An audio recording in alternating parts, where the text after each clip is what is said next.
Good evening and welcome. This is Keep Evolving. We are on to episode 12. Tunasonga kusonga. And we would like to thank you for continually joining us and being with us. And once again, katika hii baraza yangu, I welcome back John Nganga. Karibu sana. Asante. Salimia wananchi. Tunambonga pale hivi unawasalimia hapo kwa hiyo jicho kubwa. Unawaambia wako hapo. Yeah. Good evening. Is it afternoon? Evening. Good evening. Ladies and gentlemen, teenagers, our mothers, and everyone else who is watching. We are thankful that you've been part of this process of understanding trauma. We welcome you so much to go with us. Wonderful. And like he has already hinted, ameuza game. We are back on trauma because I think this is a topic we cannot exhaust, you know, in a short sitting of 30-40 minutes. Sure. So, and today we want to focus our discussion on interventions, you know, and borrow a little from what we did last time. Yeah. And then go on to ask ourselves, now what next? You know, what next? And let's begin from somewhere we have already come from, yeah? And ask, because a lot of people have been dealing with trauma unknowingly. How do I do a self-assessment and realize, by the way, you know what, I think I have some trauma, or I am suffering from trauma of some sort. You know, how can I do that self-assessment and, you know, arrive at that realization? Yes, if you would just take our viewer into that small process. Okay. Yes. So I think we start from where we left last time, on assessment. Of yes. How do you know you have trauma? Yes. First of all, you need to ask yourself whether recently or in the past you've been through a disturbing or a traumatic event. That would include something like a loss. Maybe you were in the middle of a terrorist attack. Yes. Maybe you are a victim of an accident. Yeah. You watch some people, you know, perish in or something. Yeah. Yes. And then how did you respond after that? Because we said last time that trauma is your psychological response to a traumatic event that has taken place. Awesome. So how did you respond after going through that traumatic event? Did you begin to have maybe flashbacks, nightmares? Did you lose interest on things that you loved doing? Are you experiencing some depressed mood? So those are some of the things that you're supposed to be looking at. Are you having difficulties probably expressing the emotions, especially those that are related to the traumatic event that you went through? Yeah, so I think when you're doing self-assessment, though sometimes we would like you to come and see, you know, a counselor or an expert in that field, then you should be able to look at those things. And especially if they came after going through that traumatic event that you faced. Yes.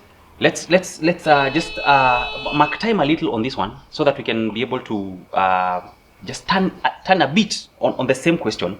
Unajua ile stingo ya walimu wa mathematics ya kuuliza the same question in another way and ask, because it would be very advisable for someone who after a traumatic event is seeing these responses in themselves. They have lost interest, they are not excited about it, they are not they don't want to deal with the emotional aftermath.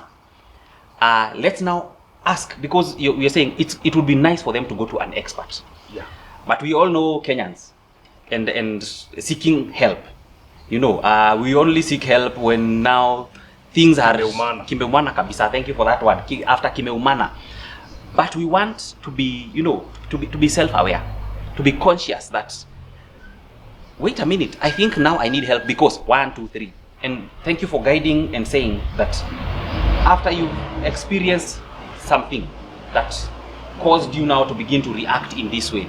So we are talking to the guys who've been having some loss of interest, some emotional detachment after, say, a loss, after, say, an accident, after, say, they were at Dusit 2 or they were at Westgate or at Garissa, unfortunately, and they are having some, you know, the reaction is not as they were before. They have changed, and we are saying, we are asking, what is the midpoint? Where do they now come to the realization that you know what, I now need help. Yes. I need to see a counselor. Yeah. Because I have been, like now, if you would slowly now just walk us from that place of, hey, by the way, nimekuwa moodless. So how do I now come to that decision of saying I need help? Yeah. First of all, there is something that I said, which is the definition of trauma. It is psychological response to a traumatic event. When you say it is a psychological response, then that would automatically tell you that how I respond to traumatic events is different from how another person responds. Totally. And that means that what we consider to be trauma, what is traumatic to you is not traumatic to you. Vitu za kawaida. Yeah. Kuna mtu kifo itakuwa trauma kwa mwingine haitakuwa. Depending on how they respond to it, how the meaning they get, that they attach to whatever has happened. Right. That's why maybe we are so different in terms of how we handle situations that come. Now, to come to your point of how do I know that now I need help? Now I need help. Yeah. Yes. And now you need to assess so many things. And one of them is how do you function? How are you functioning now? Or now. It's about the here and now. Yeah, well, let us deal with here and now. And what are people saying? Right. Let's give an example of the place of work. Yes. You are known to be a very productive person, a people person. You would, form good relationship with others. You are, you know, when you ule mtu ukiingia hapo, you know there is life. Yes. All of a sudden, you are dissociating from people. Like stories za watu. You are withdrawn. Yes. From people. Absenteeism imeanza kuingia huko. Kwa zingine tu unaomba tu ruhusa na si ati kuna kitu tu. Pende ukalale. Still si kutaka kulala. You are losing our interest of attachment with people and also association. The things that you are doing. Right. Sasa huna hiyo interest, una raha ya hizo vitu kama hizo. Usikii kwenda job. Ukiwa kwa hao. It's like nyumba hata inaweza kakiwa chafu. You are not feeling like unataka kuchange nguo zile uko nazo. Hello. Okay, haya wamesikia. Kama ni nywele unataka tu ikae tu hivi. Yes. Kama yako sijui ni hali. Yes. So vitu kama hizo unaanza ku notice, unaanza ku change tu pole pole kama ni usingizi. You are the kind of a person who used to sleep maybe 7 to 10 hours. Yes. And ukiingia kwa usingizi tu you didn't struggle to get sleep. Yes. Na hata ukitoka kwenda msalani kidogo when you get back utaendelea tu na mali ulikuwa umeachia ili kwa koma. But this time you know it's taking you long to fall asleep. Na kitu kidogo tu kama ni gari inapita ama kukwe tu na kapanya kamepita tu kwa hao ama mende ziko huku jua kujaoshwa haya unafanya nini? Unagutuka na getting back to sleep becomes a problem. Then during the day now you can now imagine how that person will be behaving. Yes. How na energy the whole day, you're losing concentration, you're sleepy during the day. Because of the quality of sleep that you're getting. And then other things, you're beginning to get flashbacks that is going to remind a traumatic event that you faced the other time. And again, sometimes like the clients that now nimekuwa nao, those who have been through trauma, they will tell you that they have intrusive thoughts. Those thoughts come, see what wanataka. In fact, you're trying to push it away. But it is coming. But they're so intrusive. They are uninvited thoughts. Thank you for the second word, uninvited. Yeah, they're uninvited. You don't want them. Hii kizungu saa ingine. But we understand. So they are having those kind of, the challenge is real. And I like that because this is a simple way of, knowing that, by the way, after so and so passed on. Yeah, exactly. From that point. It is from that point. That self-assessment. Now, it is true that a lot of times after a traumatic event, we would need help. But like I said, we want to be real. Tunajua, we think we know. So, are there different ways of interventions for this person? Ama awekwe mbele ya counselor, ama psychologist, asaidike. Is it that you must end up seeing someone. Are there personal ways of intervention? Personal ways. Yes. Yeah, there could be, but it also depends on self-awareness. Or your self-awareness. Self-awareness, and actually it's awareness of mental health. Right. It is normal. It is not normal for you kukosa usingizi. Yes. Like, okay, kuna time kidogo tu inaweza come. Yes. Juu ya maybe maybe umekuwa na physical illness. Kengine hako correlated na venye una feel. Yes. Like depression or something. And then kuna drugs unatumia. Yes. Utapata zingine zina affect. Yes. Your sleep cycle. Your sleep cycle. Yes. Maybe kuna kitu kame happen hivi karibuni, uko na some anxieties, yes. usingizi. Ni normal kuwa na anxieties yes. Yes. Si anxiety zote ni mbaya. Yeah. If you are a person who fears to fail, then hapo ka anxiety ni kazuri kata kufanya work hard. Right. But kakianza kuinterfere na your normal functioning, that is where the problem is. So yeah, if you're a person, and that's why we are creating awareness, so that the people have the information of how do I know that I'm experiencing trauma or depression or something, because if I know that this is where I'm headed, because zinaanza tu na symptoms, pole pole, but unajipata usha umeingia ndani. So if from the word go, now you can begin to sit down with yourself and say, okay, from the time I lost my uncle, my mom, a friend, from the time I experienced maybe that attack somewhere, maybe terrorism or something, or from the time I was almost raped, I began to experience these things.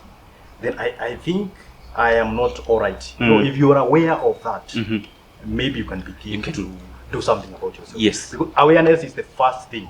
Right. Because many people have dealt with, they don't know what is happening to them. They can't tell. They cannot. What is happening to them. So that is. If you don't know what you have, then that is a problem, because you cannot address something that totally. You don't know. So self-awareness. I think on a previous episode we have done something about self-awareness. In the episode about self-leadership, we also went into self-awareness, and I think that's a place you can go back and watch it, and then come back and ask yourself those questions. We have also talked about a personal, it was spiritual, taking a spiritual audit. But now we are saying you can also take a life audit on yourself. Audit and your mental health. Yes, audit. Yes, because human being is not just spiritual, also mental, your physical, your emotional, all those things. That is one person. Yeah. We don't want you to only be aware of one of your sides. We are talking about holistic growth, and that is why we keep evolving. Just before we take a break, let's talk about a few things still on intervention. Now, I have assessed myself, and I feel that nyewe hapa, I am a self-aware person, I am a self-leader, but I think I need more help. Let's break that glass ceiling. Hallelujah. Yeah, we are from there. Let's break the glass ceiling and ask, what are my options? Now, I need help. And from internal, even from what people are saying, wanasema yenyewe jamaa nywele hajachana wiki mbili na wachana na yangu. What are my options? Whom can I see? Whom can you see? Yes. You can see so many people, because I really wish if we can be able to address mental health illnesses from a community perspective, right, from a family perspective, right. Let's beginning do that. from the house, from where we live. Yes. And the only way that we can do that is when we educate the family, totally, and when we educate the community, about mental health. Because treatment of mental health in Kenya, it's expensive. I know that because I am there. Yes. You give people the price and they tell you, they cannot. Yes. Lakini niko mgonjwa. And you see, inakubidi too, because now this person has come to you and this is an emergency, you need to respond to them. But how about if we now just empower the family, so that now you as the teenager who is going through trauma, or you as the daughter, or the husband or the wife, you can be able to approach maybe say your husband, say the child sharing with the father, and the Yes. father can be able to understand. Right, Because right. most of the time, what we need is people who can understand what we are going through, without making us feel like we are crazy. Because that is not the problem. Now you ask a person, why are you not asking for help? Do you have friends? I don't think anyone understands what I'm going through. Right. It is an understanding thing. People are judging me. Yes. People are saying nimechizi. Accurate. There is stigma, you see. Yes. You need to be in an environment where you feel you are accepted, and where people make you feel it is normal. Yes. After our loss, Yes. it is very normal Yes. for you to have these things. Yeah. It's very normal for you to normal. lose interest. Yes. It is very normal for you not to want to be, to be in the situation that remind you. Oh yeah. Yeah, because that is issue. That another issue. thing. Yes. For you to know that maybe you have a trauma. If anytime kuna kitu ime happen ambayo inaenda kufanana na inakukumbusha, then the way you react will tell you that kitu kama inakustua, then you have trauma.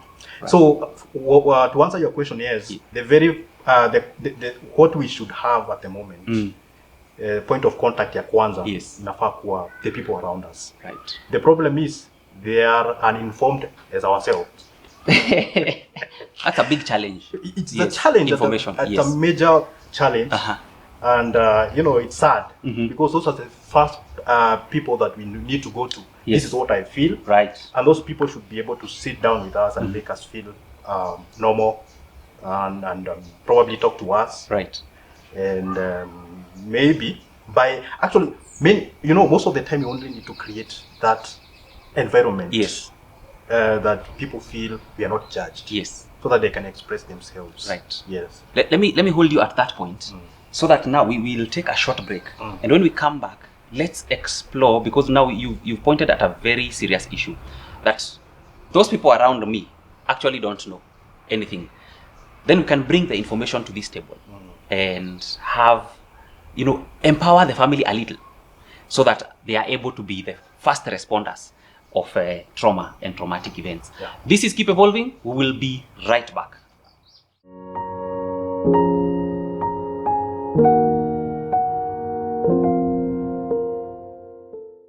Welcome back. This is Keep Evolving, and on to talking to the family and empowering the family, because like you said, John, we need to be empowered. We need the family to be empowered, so that we can be able to have these conversations. And these ones we call them table conversations. So kama bado ulikuwa uko hivi solo, kila mtu kwa meza, let's get empowered in the next few minutes and know when my daughter approaches me, how do I respond? When I approach my spouse, how should they respond? When my spouse approaches me, what should be my response? So that we stop creating walls and barriers within the family and making the problem bigger. So how? Empower the family. Yes. Thank you very much. I would say that the family unit is very important for so many things, apart from bringing us up and providing us with a safe environment for us to grow.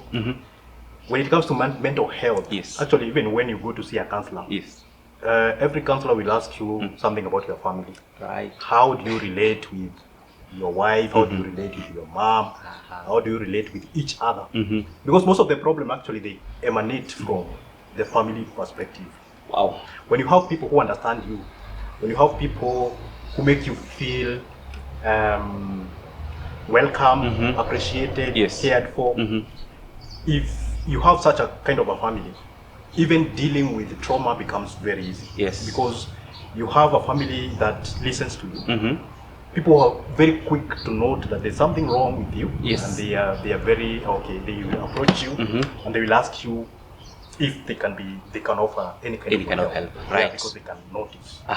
But now, as we said, it is very difficult for us to respond if we don't understand mental health. Because I know we are in this culture of where we don't appreciate or we don't take it seriously when people have depression, when they are going through maybe trauma, stress, and such kind of a thing. It's like we don't have that understanding. And if we don't have the family level, because if we interpret stress ni ile kukua ati hamuna food kwa nyumba, like that hiyo ndio time tu unafaa kuwa na kitu inakusumbua. But when you have everything within the family, you're supposed to be okay. Chakula iko, fridge imejaa, rent imelipwa, rent iko sawa, umejengewa, wifi imelipwa. Unakaa ukiwa sad. Don't you appreciate the effort that you put in this family? Yes, good question. No, imagine a person who has been through trauma and then approach in that way. Yes. It seems you don't understand me. Yes, totally. So even when I try to express myself, I know from the word go, I'm not going to be understood. Indeed.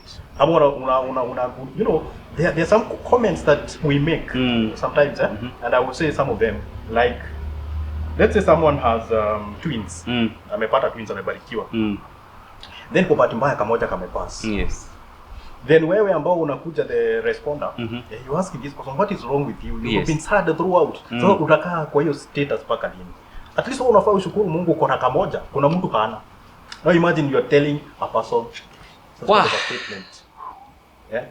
So that person hataki kuongea na anybody. You have friends, yes, but you can't open up to them. So you're dealing with the trauma peke yako. It also happens at the family level. When our parents probably don't understand their children. Yes. They don't understand their teenagers. And mostly it's because, like I said last time, we parents, me being one of them, sometimes we are so into our jobs. Yes. Careers and other things. Watakula nini? Yes. Watakula nini? So tuna spend a lot of time there. Na meetings hazishangi. Unatoka job. Yes. Meetings zingine hata si muhimu sana, but you don't want to spend at least some time with your children to understand them. Yeah, to understand the emotions. Thank God for curfew. Yes. on that note. Yeah, because if you don't understand how I behave and how I feel, even when I'm going through trauma, it's very difficult for you to connect. To connect or to know and to come. Because kama unanijua vile mimi ukua, see a slight change in my behavior. Utajua, utanotice. Yes, totally. Totally. Na kama umekuwa concerned throughout, I as your child, nitakuwa free to share with you. Yeah. Wow. So lazima tuangalie those relationships na our communication, how we communicate and how we respond. Because how you respond to your child, the last time they talked to you, also will determine kama akiwa na shida atakam. Yes. So kama response yako haikuwa poa, you may also be a cause of trauma. I came with a problem. Then you're creating I found a wall and I hit it head on. So now, whenever I have a problem, thanks but no thanks. You know, I cannot come to you as my parent. And it's a problem because I have to point things. I know you want to go to the next point. Yes. But I have to please do. Many teenagers, if you observe them today, and some of them that I have dealt with, how they deal with the pain, emotional pain, is through alcohol. Through drugs and other substances. Kuna kawaya umeguza, so waangalie vizuri. Yes, mom, dad, that's what I'm saying, and if they were to be open, these teenagers will tell you that is what is happening. But many of them, they find themselves, we can't talk to our friends because they don't understand us. I cannot talk to my mom. My mom doesn't understand. I cannot talk to my dad. What do? I have a lot of emotional pain within me. How do I sleep? I'm having problems, sleeping. I'm having, Yes. So they find themselves in alcohol and substance. And actually, there is a relationship. If you do some studies, you find. I know you are a researcher. Yes. The correlation between trauma and substance abuse or alcoholism, they go hand in hand. They go hand in hand. So many people who we call alcoholics. If you sit down with them, I've sat down with some of them. They will tell you, I lost my mom at this time, and from that point. And then.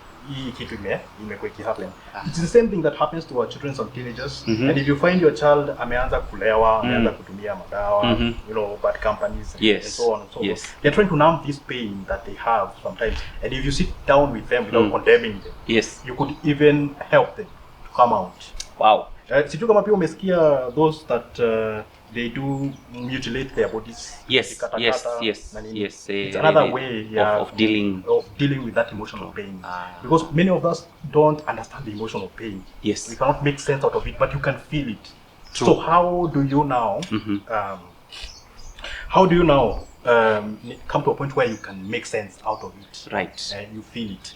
Ni kujikatakata, unaona hiyo damu ikitoka saa nyingine, that is how you deal. It makes sense to you, and probably now you can begin to feel better. Thank you for dealing with that place, because it's a place that a lot of people don't understand. And like you have said, a lot of young adults, a lot of teenagers, when you speak to them and you ask them, how is the situation at home? How, like as you try to find out how the basic unit is handling them, the first thing out of their mouths is they do not understand me, And we love to get candid in these sessions. Mom, Dad, how well do you know your son and daughter? Also, do you provide a landing place for them? Are you the person they would come to? And if you're not, does that come from their past experiences with you? So that now you can also begin, instead of dealing with trauma from the relationship, suffering, friction, you can begin to put in measures to be approachable by your son and your daughter, by your spouse, because also it may have come from a spouse, like you are just saying, I have paid rent, I have bought you everything you need. What is this stress about? And it's coming from something that was very traumatic. Understanding one another from a point of, I want to be the first one to listen to you. And speaking to the teenagers and the young adults and the young professionals, and say, even if your basic unit is not the first place you go to, after you've done that self-assessment, find a place you can go to. Yeah. Family is not only blood. We would want it to be blood, but sometimes it's your mentor, it is someone else, it is a friendly counselor like John, your friends like the guy behind the camera, people who are around you who can give you an ear and they can listen to you. As you had said, yes, we would want to continue, but it is not away from what we are saying. Now, we have been from the beginning speaking about me as the person dealing with this trauma. And because we want to remain at the family level, and last episode we asked these people how well they know each other within the family. How well do you know your sister? How well do you know your brother? And you can watch that episode still on this channel, the episode just before this, asking how well do you know your family. Now, let us talk about the observer. Yes, I am the father, I am the parent. Last month, last year, we buried these children's uncle, grandfather, favorite cousin. There was a death, or their mom was in an accident, or something. And now these children suddenly, they became very hostile. They started drinking. So I am the observer. I am the parent or the teenager who is observing the people around me change from trauma. What are the things that I can begin to do to be there for them first and foremost, and also to get them help? Okay. Because this is about intervention. Yes. There's so many things that we can do, but one thing that we should not do is to create that kind of a stigma. Yes. Where people feel, yes, mimi ni cheesy, mimi si normal, the way I'm behaving is so abnormal. So you need to first of all unafaa uondoe. Right. Yeah. Right. And stigma is those labels that we assign. Yes. To people based on how they are behaving at the moment. Kama nini. Labels. Unasikia watu wakisema, na mimi siku hizi ni kama amechizi, ni kama amefia tu siku hizi, si yeye. Yes, si yeye. Si yeye. When you say that and those people hear you saying it, they will believe that actually I'm not normal. Yeah. I'm not dangerous. I'm not normal. And I'm not supposed to share these things because these things see normal. Yes. Right. So they die with that pain within themselves. They don't want to share. Right. So the observer here, we are talking about maybe a parent. Yes. Another kwa parent, another kwa mwalimu. Yes. Pale kwa kwa shule. Yes. Another kwa mwalimu wa Sunday school. Yes, totally. A youth pastor like yourself. A pastor. Yes. Mtu amekuana au huyu mtu unamuunderstand, especially behavior zake. Yes. Na umeanza ku notice vitu weird zimeanza ku happen. All of a sudden. Yes. So it's that is the observer. So that is the observer. First of all, I think I don't know the kind of a relationship that you have had with this. So we go back to relationship. Yeah. Yes. Because some of these things are so personal. You don't want to share with people that you don't know very well. Right. Whether they will understand you, whether they will judge you. Because again, what teenagers don't want is people who are judgmental. Who are judge, bana. Wamesikia. Mzaya amesikia. Yes. Not any judge. They don't want to be judged, and they also want to share with the person they know will understand them. Yes. And that's why sometimes if you respond, let's say kuna mtu saizi amepoteza mtu tuseme kama accident or something. Yes. And you are there as the first responder, you are a friend. This thing has happened to me, so I will give you what I did, yeah? Right. So that we can understand from a practical perspective. Yes. I was there when this person received the news of a loss of someone that he loved and cared for. So the very first thing that I did is to calm this person down, because at that time the emotions are so high, they are crying, you know, they are not in control of themselves because of their emotions. So the very first thing is to calm them down. Make sure that they are breathing. Ask them to breathe. Wengine wanapotewa na hewa. Yeah, true. And it's very normal. Yes. They have not come into terms with what has happened. Yes. So it is so traumatic.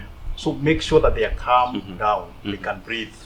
And then don't ask questions. Yes. Just be there. Tunaitanga ministry of presence. Yeah. Yes. Just be there. Don't even say anything. Let them just know that I have someone here who cares. Right. Yeah. Just by being there and quiet. Right. Then maybe you can ask them what they want you to do. Yeah, that time. Sometimes they want to be left alone. Yes. Sometimes they don't want to talk, and it's okay. Yes. Sometimes we don't have the right word to say. It is okay. Don't say anything. We said last time we said that sometimes we go kuambia watu vitu ambazo sometimes they don't make sense to them. Totally. That we love this person, but God loved them more. And the person is mourning at that time. Yes. Well, maybe that statement would make sense sometime later. Yes. But at this time, it is not the time for it. Yes. Such yes. So just be there with them. Let them calm down. Then it's good that you let them know that, well, I do not understand what you're going through, but I believe it's a very painful experience. Don't tell them. I do not understand. I do not. Tumeelewa hapo? I do not understand. Make them understand that what they are going through, you have no idea. Ati najua vile una feel. By the way, ujui. Najua vile una feel. Yes. Ujui kuwa hapo. Hata kama ushaikuwa hapo, the way we respond is very different. So it is important for the person to know that your situation. I don't, but I empathize. Yes. I empathize. Yes. You know. I want to feel with you. Yeah. What you are going through. Yes. I believe it's painful because that I observe. Yes. I believe it's very painful. And I'm sorry. Yes. I'm sorry about what. Those are very important words. Yeah, very. Like I believe it's painful and I am sorry. You know, you give the person a landing spot. Exactly. Yes. For them to know that you can empathize with them, at least. Right. And make sure that they know that whatever they're going through is very normal. Just tell them it's okay. It is normal. You know, those feelings are very much yes. Okay. This is normal. Yeah, it's very normal. When you lose a person, you will cry. Yes. When you lose a person, you will feel, you will be depressed. Yes. When you lose a person, a job, vitu kama hizo mbaya zikihappen. Yes. These feelings, utakosa usingizi. And it's okay. Yes. You will have those flashbacks, those nightmares. It is normal, okay. And it is okay. Very normal, yeah. They need to feel it is normal. Yes. And actually, these are things that sometimes we read from theory. Yes. But when I'm doing my practice, it's when I'm learning, by the way, is it ni ukweli? Yes. Because now, one of my one of my clients the other day alikuwa ananiambia, the only person, nilikuwa namuuliza, do you have friends that you can be sharing? Yes. I'm not always there as a counselor. Yes. Sometimes you need people within the community, and that's why I say the community and the family are very important, because even when you come to a counselor, you can have kwa hiyo session ya 1 hour or 2. But the people wale mko nao most of the time is your family. Yes. And there are people who now should take over. Yes. When the counselor is not there, you need to have that unit of support. Yeah, those people are supposed to be there. Umesikia? Now, this person was telling me, I have them, but we don't talk much because they don't understand. The only person who understands me, it's God and you. How well do you know your family? That is the good question that we will ask. So the only person who makes me feel sane. Yes. It's God and you. And this is something we need to expand so that there is someone else within the family and someone else and someone else. Within the community. Yes. Yes. Come church. Because another place that we need to empower is the church. Totally. Yes. We are getting when empowered. They come here, they also want to feel it's not the sin yes. that has made me go through this.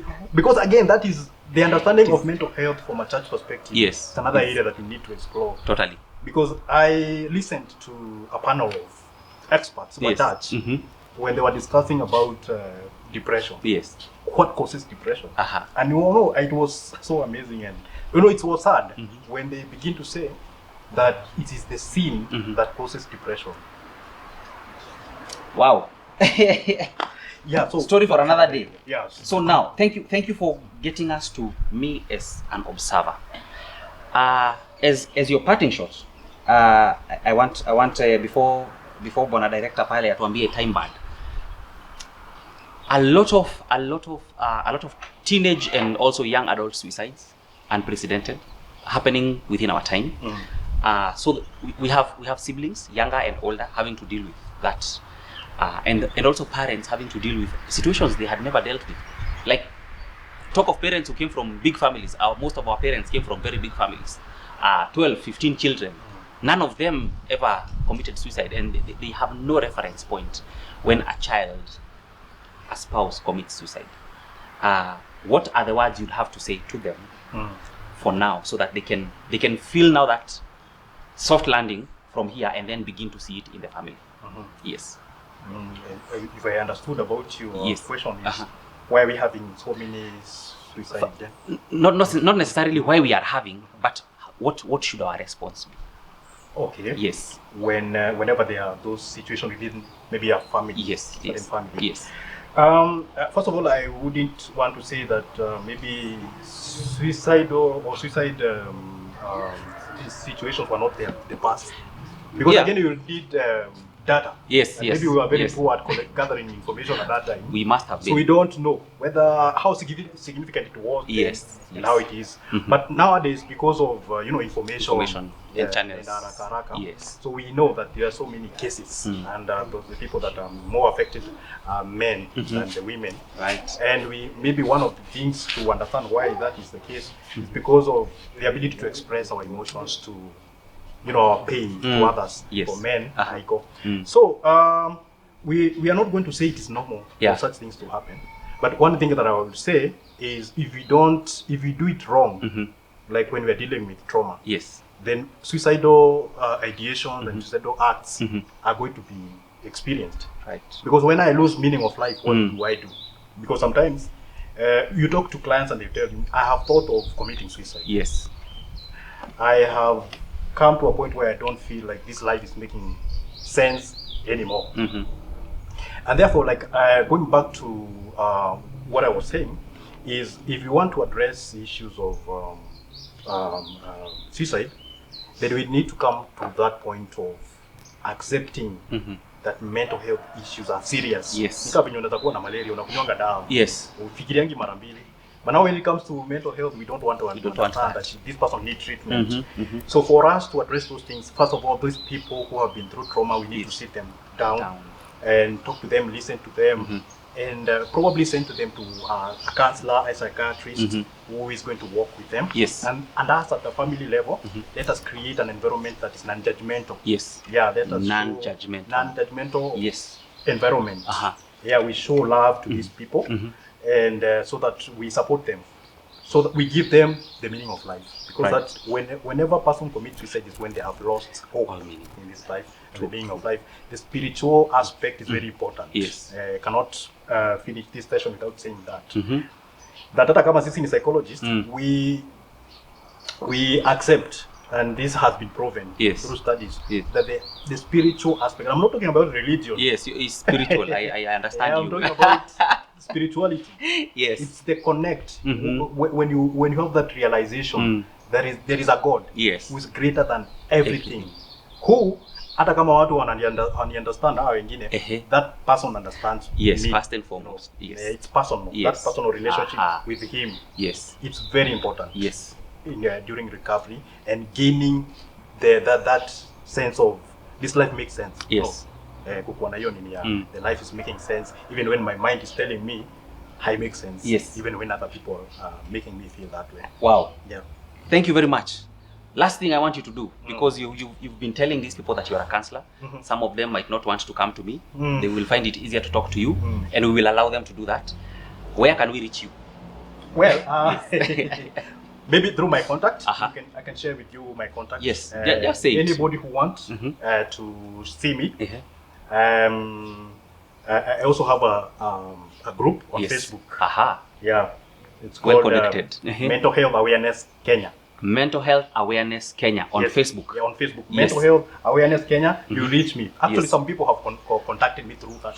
Awesome. Facebook group. Yes. Yes. So yeah, you can reach me through that on my phone. Maybe those who want, maybe they can contact Yes. you. You can give them my contact. Okay. If you're free to give that contact that they can reach you with, it's okay. You can give it here. I can give it. Yes. 0725 744 723. 0725. 744 723. Awesome. Na Sam ataiweka hapo mahali anaiwekanga so that wale wenye we are slow to hearing we can read it. Yeah. John, we want to say a big thank you. This is definitely not the last time we have this guy around. He's resourceful, and mental health cannot be belittled, not in the 21st century. Yeah. And like he said, mental health illness is an illness like every other illness, and you should not hesitate to contact him or any other person that you feel will help you tackle your mental health challenge. And like we say on Keep Evolving, with all of hope, we hope that you are evolving and being better than you were yesterday. Thank you for remaining with us. Like, share, subscribe, and of course, tell your friends that this is a place where we keep evolving. Goodbye.